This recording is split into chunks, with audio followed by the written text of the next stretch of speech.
కేంద్ర ప్రభుత్వం మోడీ నాయకత్వాన ఎన్నికల నోటిఫికేషన్ మొదలుకొని కుట్రలతోనే స్టార్ట్ చేశారు. మీకు ఉదాహరణకు ఒకటే, మోడీ వాళ్ళు నామినేషన్ చేయాల్సిన లాస్ట్ పెట్టుకున్నాడు. మిగతా దేశం అంతా గంగడిలాగా తిరగడానికి కావాల్సిన ఏర్పాట్లని చేస్తారు ఈసీ వాళ్ళు. అంటే ఈసీ ఎట్ట మిలాఖత్ అని చెప్పడానికి ఆయన కన్వీనెంట్గా మొత్తం ముందర పెట్టించి ఆయన క్యాంపెయిన్కి ఇబ్బంది లేకుండా చేసుకొని చివరిలో ఆయన పెట్టుకుంటే ఈ నాయకులందరూ పోయి అక్కడ పనిచేయడానికి ఉపయోగపడే పద్ధతుల్లో అంటే ప్లానింగ్ స్టార్టింగ్ నుంచి కుట్రతో కూడుకున్నటువంటి మోడీ ఈసీ ద్వారా చేయించాడు. మరి ఇంత కష్టపడినా జరగబోయేది ఏంటంటే, వాళ్ళ టాప్ లీడర్తో నేను మాట్లాడినప్పుడు కూడా ఇప్పుడు నార్త్ దాదాపుగా 40-45% ఆఫ్ ద సీట్స్ పోతాయి, ఉన్న సీట్లు పోతాయి, కొత్త రావు. స్టేట్ వాళ్ళు కూడా చెప్పాడు. నేను ఢిల్లీ చెప్పగలను 10% వాళ్ళకేమీ ఉండదు. యూపీలో ఎంపీలో గతంలో వచ్చిన సీట్లు రావు. గుజరాత్లో కొంచెం తగ్గుతుంది, ఎక్కువ తగ్గకపోయినా. మహారాష్ట్రలో అదే పరిస్థితి. అందువల్ల వాళ్ళు ఏం చేశారు, ఇప్పుడు 400 సీట్లు వచ్చేస్తున్నాయి అని చెప్పేసి అని ప్రచారం చేసుకుంటూ సౌత్ మీద కాన్సన్ట్రేట్ చేశారు. మాకు అంత వచ్చేస్తుంది, నార్త్లో వచ్చేసినాయి, ఇంక గవర్నమెంట్ ఫామ్ చేయబోతున్నాం, సౌత్ మీరు అనవసరంగా మిస్ చేసుకోబాకని చెప్పేసి మన పైన ఇటువైపు ఒక మైండ్ గేమ్ చేయడానికి ట్రై చేసి 400 చెప్పేసి అని చూపించాడు. అప్పుడే మనకు అర్థమవుతుంది ఆయన మైండ్ గేమ్ ఆడుతాను చెప్పేసి అర్థమవుతుంది. రెండవది వాళ్ళ డిఫెన్స్ గేమ్ అర్థమవుతుంది. మొదట అయోధ్య మీద కాన్సన్ట్రేట్ చేశాడు. అంత మోడీ గ్యారంటీ అని పెట్టాడు. అతను ఫస్ట్ రెండింటితో జరిపిన తర్వాత మోడీ గ్యారంటీ వేస్ట్ అయిందని మార్చేశాడు. సో తాళిబొట్లు పెట్టుకుని తిరిగాడు. హిందూ ముస్లిం రెచ్చగొడుతూ ఓపెన్గా ప్రైమ్ మినిస్టర్గా ఉన్నాడు మన రాజ్యాంగానికి వ్యతిరేకంగా, ఏ రాజ్యాంగం మీద అయితే ప్రమాణం చేశాడో దానికి వ్యతిరేకంగా మాట్లాడాడు. అట్టేటప్పుడు దేశద్రోహులు ఉంటే మోడీ అమిత్ షా ఇంకోటి కానీ కాదు. వీడికి వచ్చి ముస్లిం రిజర్వేషన్ అదే మొదలుపెట్టారు. లాస్ట్లో ఇంక ఓడిపోవాలని తెలిసి సిఐఏ మీద ఒక 16 మందికి పర్మిషన్ ఇచ్చి చూసాం మేమంతా ఇచ్చేస్తామని చెప్తున్నాడు. అంత మోసపూరితమైనటువంటి పద్ధతుల్లో స్టార్ట్ చేశాడు. అయితే ఇదంతా అడ్డం తిరిగే మాట వాస్తవం. తర్వాత కేంద్రంలో మోడీ ప్రభుత్వం మళ్ళా ప్రమాణం స్వీకారం చేసే అవకాశం లేదు అంతా నేను ఖచ్చితంగా చెప్పగలను. దాని ప్రభావం ఇతర రాష్ట్రాలను పడచ్చేమో. ఇప్పుడు మన ఎందుకు మాట్లాడతారంటే, జమ్మూ కాశ్మీర్లో 35% ఓట్లు పెరిగినాయి అంటే 370 ఆర్టికల్ రద్దు చేయడం వల్ల పెరిగిందని చెప్పేసి గొప్పలు చెప్తున్నాడు. అది ఎవరు గెలుస్తారో తెలిసిపోతుంది. దేశం మొత్తం మీద పెరిగాయి ఈసారి ఓట్లు. రాష్ట్రాల్లోనూ కేంద్రాల్లోనూ గతం కన్నా ఓటింగ్ శాతం పెరిగింది. ప్రజల్లో ఒక యాంటీ ఎస్టాబ్లిష్మెంట్ వచ్చేసింది. అందుకే ఫారిన్ నుంచి ఇంతమంది ఎప్పుడు చూసామా, మన టౌన్లో ఉండేవాళ్ళే క్రికెట్ చూసుకుంటూ ఓటుకు పోయేవాళ్ళు కాదు. అట్లాంటి విదేశాల నుంచి విమానాలు వేసుకొని వచ్చారు. ఈ టౌన్లో ఏ మూలంలో వచ్చేసారు మన భారతదేశంలో. చూసాక హైదరాబాద్ నుంచి ఎంత ఇబ్బంది పడ్డారు వచ్చేసరికి. అంటే మోడీ విధానాలపైన విసిగెత్తిన జనం ఇంతకుముందు మధ్యతరగతి ప్రజలు ఓటుకు వచ్చేవాళ్ళు కాదు, ఎప్పుడు వాళ్ళు తిట్టుకునేవాళ్ళం. అందరూ ఎగబడి వచ్చి ఓటేశారు. అంటే కేంద్రంలో బీజేపీ వ్యతిరేక పవనాలు చూస్తున్నా చెప్పేసి అనడానికి ఇదే కారణం. రెండవది ఏంటంటే వాళ్ళు చేసింది ఏముంది, ఈ 10 ఏళ్లలో పట్టుమని ఒక పబ్లిక్ సెక్టర్ రాకపోగా, ఒక బ్లాక్ మనీ కంట్రోల్ చేయకపోగా, బ్లాక్ మనీ కంట్రోల్ చేస్తామని చెప్పి బ్లాక్ మనీ వైట్ మనీ చేశారు. లేకపోతే బ్లాక్ మనీ ఉంది కాబట్టి ఎన్నికలు ఖర్చు పెడతారన్నారు. ఇప్పుడు ఎన్నికలు తక్కువ పెట్టారా? డిమానిటైజేషన్ తర్వాత బ్లాక్ మనీ ఇంకా ఎక్కువ అయిపోయింది. అప్పుడు 1000 రూపాయలు 500 రూపాయలు ఇచ్చేవాళ్ళు 10,000 రూపాయలకి కట్టలు దిగుతున్నారు.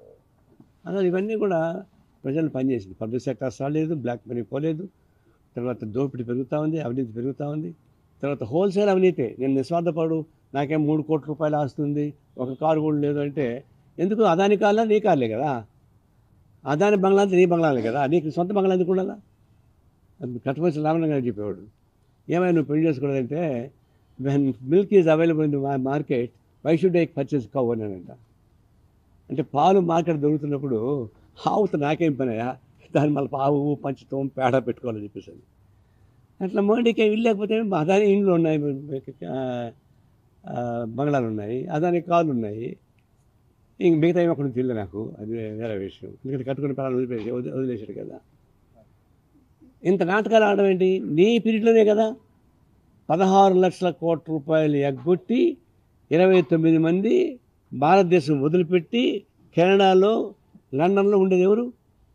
ఈయన వచ్చాకనే కదా. మన్మోహన్ సింగ్ ఉన్నప్పుడు ఎవరు బయట పోలే, డబ్బులు ఎగ్గొట్టాడు, జైలుకు పోయారు.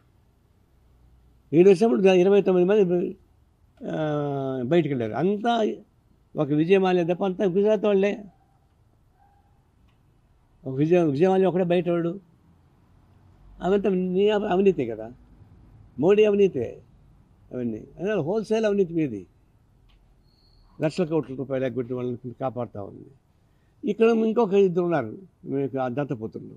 ఒక దత్తపుత్రులు అదాని, మొత్తం భారతదేశం ఆస్తి మొత్తం ఆయనకి అప్పగిస్తూ ఉన్నారు. ఇప్పుడు నల్ల మందు దొరుకుతుంటే, డ్రగ్స్ దొరుకుతున్నాయంటే ఎవరు కారకులు? అదాని పోర్టు ముందర, గుజరాత్లో ముందర.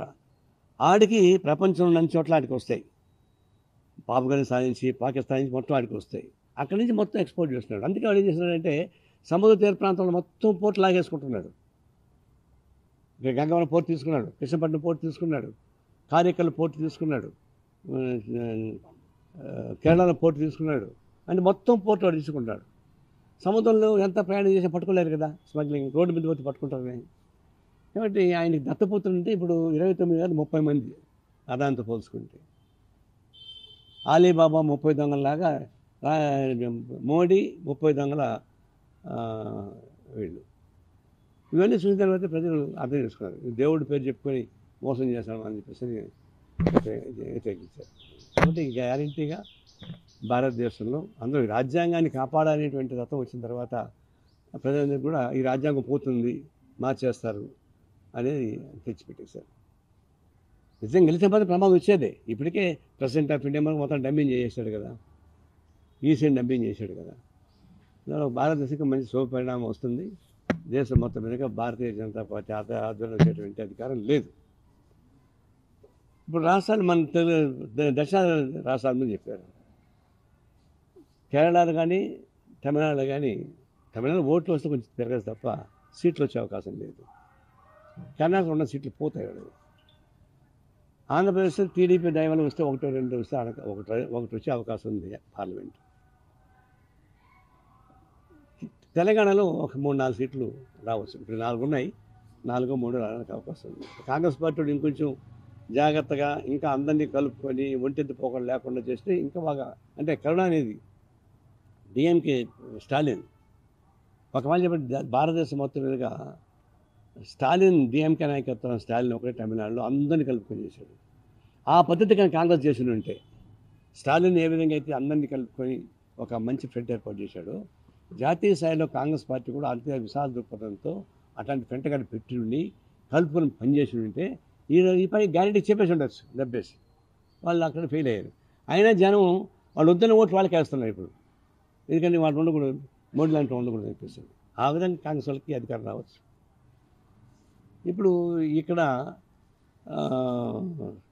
మోడీ మొన్నటిదాకా పల్లకి మోసాడు పాపం జగన్మోహన్ రెడ్డి. అంటే ఆ పల్లకి ఎట్ట మోసాడంటే పోయినవాడు ఈ భుజం మంట పుడితే భుజం మార్చుకుంటారు, ఓహో ఓహో హోయ్ ఓహో ఓహో హో అని మార్చుకుంటారు. భుజం మారిస్తే మోడీకి నిద్రలేస్తాడు భయపడి భుజం కూడా మార్చుకుంటూ వచ్చాడు జగన్మోహన్ రెడ్డి. కానీ చివరిలో అతనికి మనం గుండామని పెట్టాడు. ఎందుకు పెట్టాడు? సెల్గలూరుపేటలో పబ్లిక్ మీటింగ్ మాట్లాడినప్పుడు న్యూట్రల్గా ఉన్నాడు. జగన్మోహన్ రెడ్డి ఒక మాట అనలా, చంద్రబాబు ఒక మాట పొగడలే. ఆ తర్వాత ఆయనకి అసెస్మెంట్లో జగన్ ఓడిపోతాడు చేసే అభిప్రాయం వచ్చింది. అప్పుడు ప్లేట్ ఫిరాయించాడు. ప్లేట్ ఫిరాయించి ఎంత తిట్టాడంటే Jaganmohan Reddy corruption corruption corruption, non development prime minister చెప్పింది. తర్వాత ల్యాండ్ మాఫియా, ఇసుక శాండ్ మాఫియా, లిక్కర్ మాఫియా. నేను చెప్పిందంటే ప్రైమ్ మినిస్టర్గా ఉన్నాడు ఒక మాట చెప్తే, ఇప్పుడు ఒక మరీ చంద్రారెడ్డి ఏమన్నా అంటే పబ్లిక్ మీటింగ్ ఏమైనా ఇస్తే ఇక్కడ బోర్ తవ్వాలంటే జీవో, అదే జీవో, నేను జీవో ఇవ్వక్కల మీకు, నేను ఏది ఉపన్యాసం ఇస్తే అదే జీవో రాసుకోండి అన్నాడు. ఇప్పుడు జగన్మోహన్ రెడ్డి పైన అంత అవినీతి గురించి చెప్పినవాడు ప్రైమ్ మినిస్టర్గా వెంటనే అరెస్ట్ చేయాలి కదా. మళ్ళీ ప్రైమ్ మినిస్టర్ మాట్లాడిన ప్రతిపక్ష పార్టీ అంటే మేము ఆరోపిస్తాం. కానీ ప్రైమ్ మినిస్టర్గా ఉన్నవాడు నీ చేత అన్ని రంగాలు ఉన్నాక అంత అవినీతి పని చెప్పినాక ఎందుకు అరెస్ట్ చేయలేదు? ఇదంతా నాటకాలే. వాడు గెలిచినా వీడు గెలిచినా విషయం అంతా ఉండాలని చెప్పి ఉద్దేశం. అంత హడావుడి చేశాడు. అసలు మేము ముందే చెప్పినాం, జగన్మోహన్ రెడ్డి యువకుడు, చదువుకున్నాడు, భవిష్యత్తు ఉండేవాడు. అతను ఒకటి పాజిటివ్ కూడా ఉంటే, సానుకూలమైన వాతావరణం ఉంటే, పాజిటివ్ హ్యాబిట్ ఉంటే గెలిచేవాడు. ఇప్పుడు కూడా వల్ల జస్ట్ పాజిటివ్. మా వాడు ఒకటి చెప్పేవాడు, వాడికి పిల్లకి పోయినాడంట, మన రామాయణ కోసం పిల్లకి పోతే వాళ్ళు ఏంటంటే మావాడు చాలా మంచివాడండి, ఒక్కడు తప్ప ఇంకన్నీ మంచి గుణాలని చెప్పాడట. అంటే వాళ్ళ ఒక్క గుణమే కదా పోతే పాయలే అని పిల్లలు తీసేయడానికి మొదలుపెట్టారు. తీరా బొట్టు కట్టేటప్పుడు వాడు బొట్టు కట్టబట్టే నేను కట్టంటాడు. మరి బొట్టు కట్టరా అంత అయిపోయిందంటే అన్నం కాదు అంటాడు. ఏమనంటే చెప్పాను కదండి ఒక్కటి మాత్రం అని, అదే చెప్తే వినండి వాడు అని చెప్పాను. అన్నీ మంచి గుణాలే చెప్తే వినడు వాడు. కరెక్ట్గా జాగ్రత్తగా మనకి వస్తుంది. అది ఎన్ని ఉన్నది లాభం? బట్టలు నొక్కినాడు ఏలు కూడా నొప్పిపోతుంది, దాంతోపాటు ఎక్కువ చూసుకోవాల్సి వస్తుంది. పాజిటివ్ గుణం లేదు. ఆయన ముఖ్యమంత్రి అయిన వెంటనే ఎప్పుడైతే ప్రగతి భవన్ పగలగొట్టాడు అక్కడ నెగిటివ్ స్టార్ట్ చేశాడు. ఆ నుంచి నెగిటివ్ రివర్స్ టెండరింగ్ అని పెట్టాడు. దీంతో ఏమైంది, మొత్తం డెవలప్మెంట్ ఆగిపోయింది. చంద్రబాబు నాయుడు చేసిన పనులు కన్నా ఏమి మాట్లాడకుండా అట్లే కొనసాగుతూ ఉంటే, ఆ బండికి ముందుకు తీసుకెళ్తా ఉంటే నెంబర్ 1 చీఫ్ మినిస్టర్. ఇతను ఓడిచేసరికి ఎవరి చేత కాదు. ఎందుకంటే అమరావతి సెల్ఫ్ సఫిషియెంట్ ఇది. దానికి డబ్బులు బయట తీసి పెట్టక్కల్లా. దానిలో ఉన్నది చంద్రబాబు నాయుడు వ్యాపారం చేసి ఇంకా బాగా చేసి ఉండేవాడు. రాజకీయాల్లోకి వచ్చి రాజకీయం జరగొట్టాడు అనుకో ఆయన వ్యాపారాలు పెట్టి, అది వేరు. కానీ దానికి క్యాపిటల్ కట్టుకోవడానికి ఉపయోగపడేటువంటి పద్ధతి ఏర్పాటు చేశాడు. అది ముందుకు తీసుకెళ్ళి ఇప్పటికి క్యాపిటల్ కట్టేసేవాడు. అప్పుడు చంద్రబాబు మర్చిపోయి వాళ్ళ పైన గుర్తుండేది. పోలవరం ముందుకు తీసుకెళ్ళి పోలవరం అయిపోయి ఉండేది. ప్రత్యేక హోదా సంపాదించుంటే ఇంకా గట్టిగా ఉండేవాడు. కడప స్టీల్ ప్లాంట్ పెట్టుంటే రాయలసీమ అంతా బ్రహ్మాండంగా వచ్చిండేది. అట్లా ఉన్న ప్రకటిత విధానాలని సానుకూలంగా ముందుకు తీసుకెళ్ళి ఉంటే 3 లక్షల ఇళ్ళు కట్టాడు చంద్రబాబు. దాన్ని పెయింట్ వేసి సొన్న వేసాను, బొమ్మలు వేసుకుంటే సరిపోయింది కదా, ఎందుకు అట్లా పెట్టేశాడు? నీళ్ళు ఉన్నాయి ఎక్కడంటే లేదు, నేను బావి తొవ్వి నీళ్ళు చూసుకోవాలని చెప్పేసి మూర్ఖత్వంతో కేవలం నెగిటివ్ యాంగిల్ వల్లనే జగన్మోహన్ ఓడిపోయాడు తప్ప అతను పాజిటివ్ నుండి మాత్రం గ్యారెంటీ గెలిచేవాడు. నాకు ఇప్పుడు నమ్మకం ఉంది. ఇంక మన చేయగలిగింది ఏంటంటే అయిపోయింది, పాసిపోయిన రెడ్డి అయిపోయింది దాని మాటకి. అప్పుడు కూడా ఏమన్నా ఇక్కడ మనం అయ్యా అవినీతి అహంభావం రెండు పనికిరాని చెప్పేసి అన్నాం. నియంతృత్వం. ఒక సీనియర్ మోస్ట్ ఆఫీసర్ చెప్తున్నాడు, నా సర్వీసులో ఇన్ని రకాల అవినీతి చేయొచ్చు అనేది సంగతి మీకు తెలియదంటే బాకన్నాడు. ఎన్ని రకాల అవినీతి సీసీ ఎప్పుడో చెప్పాడు, కాదేతి కవిత కన్నారు, అగ్గెపుల్ల సబ్బు పిల్ల అట్లా. అసలు ఇంతవరకు మేము చూడలేదు ఇన్ని రకాలుగా అవినీతి చేయొచ్చు అని. ఇంకో నాకు కలిసి ఏంటంటే 32 బీసీ సంఘాలకి గుర్తించి వాళ్ళకు క్యాబినెట్ ఇది ఇచ్చాడు, కార్పొరేషన్ ఇచ్చాడు. ఈ 32 కులాలు ఉన్న సంఘం నాకు కూడా తెలియదు, ఆయన తప్ప. అంత తెలిసేట్టున్నాడు, మొత్తం అడ్డం కొట్టించుకున్నాడు. కొట్టించుకోవడం కాకుండా దాన్ని నెగిటివ్ పద్ధతిలో దీన్ని లేకపోయాడు. ఇతను గ్యారెంటీగా ప్రతిపక్షంలో కూర్చోవాలి తప్ప ఇంకో మార్గం లేదు. నేను ఒకటే చెప్పేది, రాజకీయాలు ఎప్పుడు శాస్త్రం ఉండదు. ఎవరు ఎన్టీ రామారావు కన్నా గొప్పవాళ్ళ, కానీ పదవిలో ఉన్నా లేకపోయినా వీధిలో తిరగలిగా ఉండాలి. ఆడు నిజమైన మనగాడంటే. ఇప్పుడు ఈయన ముఖ్యమంత్రి ఉంటేనే 1000 మంది పోలీసులు కావాల్సి వచ్చింది. ఇక ముఖ్యమంత్రి బయట రాగలడా? అంటే ఎందుకు అలా చేయించాలా? ఎందుకు ఆ విధమైనటువంటి క్రిమినల్ పద్ధతి ఉపయోగించాలా? పోలింగ్ బాగా జరిగింది, ఎందుకు క్రిమినల్? దాదాపు చంద్రగిరి, గుంటూరు జిల్లా పల్నాడు, తర్వాత తాడిపత్రి, ఇంకా 3 తెనాలి, ఇన్ని ప్రాంతాలలో దౌర్జన్యం చేయాల్సిన అవసరం వచ్చింది. వాళ్ళే కొట్టి మళ్ళీ వాళ్ళు కొట్టి ఆడుతున్నారు. ఇది మేము తీవ్రంగా ఖండిస్తున్నాం. రాజకీయాల్లో ఎప్పుడైనా ఉంటారు, ఓడిపోతారు, గెలుస్తారు, అది తాత్కాలికమే, అవన్నీ పర్మనెంట్ కాదు. అలాంటప్పుడు ఈ వ్యక్తిగతమైన వైషమ్యాలతోటి పద్ధతులు అంటే ఎట్టి పరిశ్రమ గెలవాలనేటువంటి తొద్ర మేము అవసరం ఉంటుంది. మీరు చేసిన మంచి మంచి మీరు కావాలి, ఆటోమేటిక్ కావాలి కదా. మీరు చేసినంతా మీ బట్టన్ నొక్కే కార్యక్రమం కరెక్ట్గా ఉంటే కరెక్ట్గా ఉంది కూడా అనుకుందాం, మరి మీరే గెలవాలి ఈజీగా. ఎందుకు వెళ్ళలేదు? అదే మేము చెప్తాం ఎప్పుడు కానీ కేవలం సంక్షేమ పథకాల ద్వారానే ఓట్లు రావు. నీ రాజకీయ విధానాలు చివరికి అమలు చేస్తుంది. రాజకీయ విధానాలు డిసైడ్ చేస్తుంది తప్ప ఇది ఏమనుకున్నాను ఇప్పుడు ఏం అడప సొత్తు ఇచ్చాడా? మా డబ్బులు ఇచ్చాడు మాకు. ఎవడబ్బ సొత్తు ఇచ్చాడు?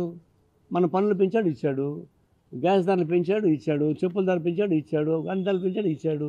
వాళ్ళ సొత్తు వీలేదు కదా. అందువల్ల ఇప్పుడు కేవలం చంద్రబాబు నాయుడు మోసపోయాడు. 93 లక్షల కుటుంబాలకి పసుపు వేసుకున్నాడు. ఇచ్చారా? ఈయన కూడా అంతే. గుర్తుంచుకోండి, అంటే సంక్షేమ పథకాలు ముఖ్యమంత్రి కాబట్టి ప్రధానికానికి డబ్బులు ఇచ్చినప్పుడు ప్రభుత్వ డబ్బులు పంచుతారు మీరు. అది ఓట్ల రూపంగా ఎక్స్పెక్ట్ చేయడం కరెక్ట్ కాదు. ఇప్పుడు అర్థమైంది అదే. మీకు దానికి ఛాన్స్ ఉండే అవకాశం లేదు. ఇంకోటి ఎన్నిక పోలింగ్కి ముందు ఒక టీవీలో జగన్మోహన్ రెడ్డి ఒక ఇంటర్వ్యూ ఇచ్చాడు. దాన్ని చూస్తే అర్థమైపోయింది ఈయన ఓడిపోతానని చెప్పింది. అది పోలింగ్ కాలేపటికి, బిఫోర్ పోలింగ్ అయిన మరుక్షణం అంటే 5 గంటలకు పోలింగ్ అయిపోయినాక 5:30 గంటలకు సజ్జల రామకృష్ణారెడ్డి ఒక ప్రశ్న పెట్టించాడు వివరణ. అది చూసినప్పుడు అర్థమైపోయింది ఈయన వీళ్ళు ఓడిపోతాను. కానీ మేము చెప్పక్కల్లా, వాళ్ళు ఓడిపోయిన వాళ్ళు ఒప్పుకున్నారు. మోడీ ఉపన్యాసం చూస్తుంటే అహావభావాలు, మోడీ కూడా ఓడిపోతే అర్థమైపోతుంది. Face is index of the mind. కాబట్టి రాష్ట్రంలో అధికార మార్పిడి ఉంటుంది, దేశంలో అధికార మార్పిడి ఉంటుంది. రాష్ట్రంలో అధికార మార్పిడి ప్రమాదకరమైన, దేశంలో అధికార మార్పిడి వస్తే మంచిది. అది ఉంటే కంట్రోల్ ఉంటే మిగతా కంట్రోల్ చేసుకోవచ్చు. ఇంకేం కాన్స్టిట్యూషన్ కాపాడుకుంటే కదా మిగతా అంతా ఉండేది. జుట్టు ఉంటేనే కదా ఏ కుప్పని వేసుకోవచ్చు, రాజ్యాంగం ఉంటేనే కదా ఏ రాజకీయాలు చెప్పుకోవచ్చు.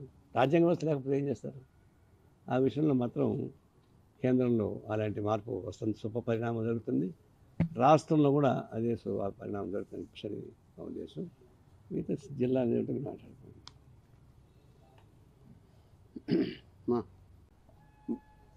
మీడియా పైన దాడులు జరుగుతున్నాయి. రాజకీయాలకు సంబంధించినటువంటి పోరాటం చేసుకోవచ్చు. మీడియా అంటే ఏముంది, ఇప్పుడు ఉండేవాళ్ళంతా వింటున్నారు, కానీ మీకంతా ఓనర్స్ ఎవరో ఉంటారు. ఇప్పుడు కరుణాకర్ రెడ్డి ఇక్కడ ఉంటే దాని ఓనరు జగన్మోహన్ రెడ్డి కదా. జగన్మోహన్ రెడ్డి ఏం చెప్తే చేస్తారు వీళ్ళు. అట్లే మీరు కూడా మీ యాజమాన్యం ఏం చెప్తే అది చేస్తారు. యాజమాన్యం అయితే మీరు రాశారనుకో, మేము తీసి పారేస్తారు. మీకు హక్కులే లేవు దీనిలో పనిచేసేవాళ్ళకి. అలాంటప్పుడు కోపతాపాలు ఉన్నా, అభిప్రాయ భేదాలు ఉన్నా అది ఆ వ్యవస్థ పైన, ఆ సంస్థ పైన మాట్లాడుకోవాలి తప్ప ఎక్కడుండే మీడియా కార్యకర్తల పైన, జర్నలిస్టుల పైన దాడులు చేయడం, బెదిరింపులు చేయడం ఇవి కరెక్ట్ కాదు. మేము తీవ్రంగా ఖండిస్తున్నాం. మీడియా జోలికి పోవకండి. అది డెమోక్రసీలో 4 స్తంభాలు, ఇది ఒక స్తంభం. ఆడ ఒక స్తంభాన్ని ఎరగొట్టడం మొదలు పెడితే 3 స్తంభాలు పగిలిపోతాయి. అందువల్ల ఈ విషయంలో నిరాశ నిస్పృహ నుంచి మీడియా పైన దాడులు చేసేది, మీడియా పైన అసభ్యకరంగా మాట్లాడేది, మీడియా పైన అసభ్యంగా వీడియోలు ఇచ్చేది ఇది కరెక్ట్ కాదు. మేము ఖండిస్తున్నాం. పోలింగ్ తర్వాత కూడా 150 సీట్లు ఎవరికి లేదు, వాళ్ళు 175 పైన వస్తాయి కదా వాళ్ళ ఉద్దేశం.